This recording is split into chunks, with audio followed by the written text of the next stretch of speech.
The breaking news on the terror threat on an incoming flight to the United States. As you heard, the reporting coming from Al-Qaeda, people banned from laptops, iPads, carrying them on board the plane in the actual cabin itself.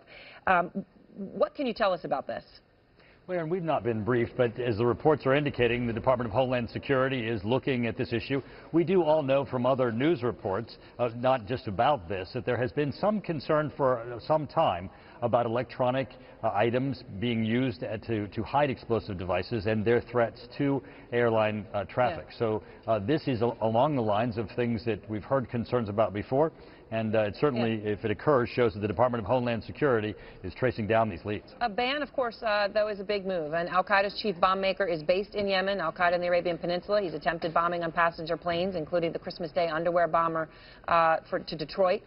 Hearing that a security concern from Al-Qaeda in the Arabian Peninsula is causing a ban on virtually all electronics coming onto flights in a dozen airlines coming to New York, Detroit, Chicago, that feels very real, Congressman, and very scary. Absolutely. Absolutely. And when you look at, how, those who seek to do us harm have progressed, everything from the shoe bomber forward, this is all about getting the intelligence we need, applying it to, the type of protections and interventions that we can do, and then trying to lessen that threat. And this certainly sounds like it could be part of that.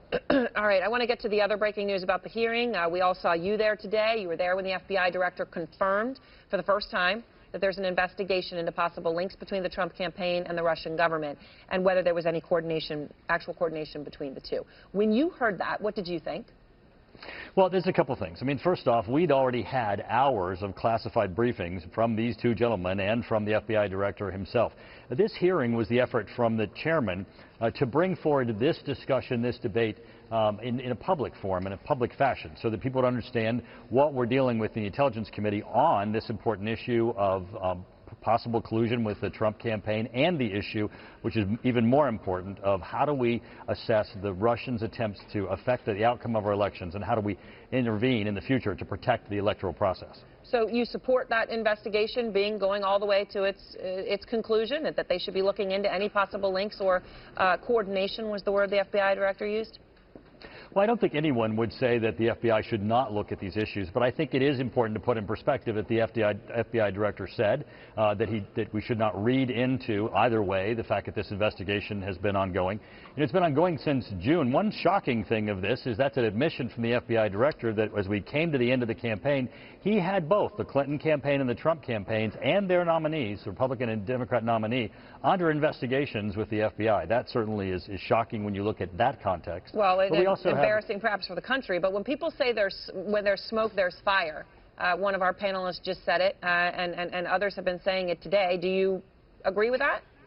It's interesting listening both to the people who are commenting on this, and of course in the hearing people are pointing out evidence or things that they think are dispositive of this. If you look at, Clapper, the head of the Defense Intelligence Agency, coming forward and saying before he left in January, that's, him having served from July through January during the investigation, that he saw no evidence. The chairman of the Intelligence Committee openly saying at the end of the hearing, we've seen no evidence, and we're asking the FBI and the Intelligence Community to come forward. I think it certainly is highly speculative, and people shouldn't be jumping to conclusions.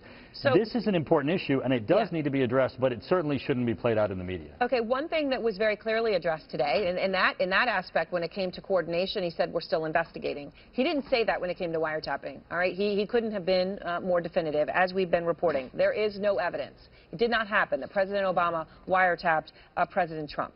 Do you think that President Trump should apologize, that he should retract the accusations that he made, which frankly were personal? They were alleging that President Obama had done something criminal. Should he apologize? Well, one thing that we know is the president needs to explain. I mean, no one understands why he made that statement. We do know that there are a number of claims of interceptions of Trump communications or Trump campaign communications, all of which were leaks that were made to the press. You heard the FBI director say today that a lot of the stories in the Washington Post and New York Times were not true, although he wouldn't tell us which ones were. He has told us, but we can't tell because he's telling us in a classified session.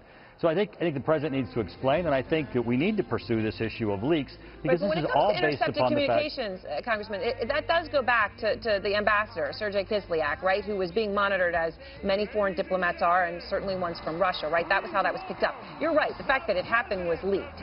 But it's not as if they're talking about all kinds of other communications, right? That's been specifically what it's been about. No, actually, the Washington Post and the New York Times have ran articles claiming other communications having been captured, which, again, you have the FBI director saying, I can't tell you which one of these are true and which one are not, but if you look at the news reports, they're claiming a number of communications were captured, all of which I think go to the issue that crimes have have occurred, people have broken laws for these leaks, and we need to stop the leaks also.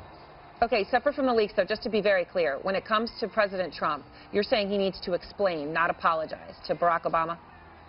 Well, I mean, at this point, I think the ball's in his court. We've had the FBI director say, that there's been no evidence. The chairman of our committee, ranking member, on a bipartisan basis, came forward and said no evidence. I think on the Senate side, it had the same. I think the ball's in the president's courts to explain, what did he mean by this Trump, and why is this tweet, and why is he saying that? All right. Thank you very much, Congressman. I appreciate your time.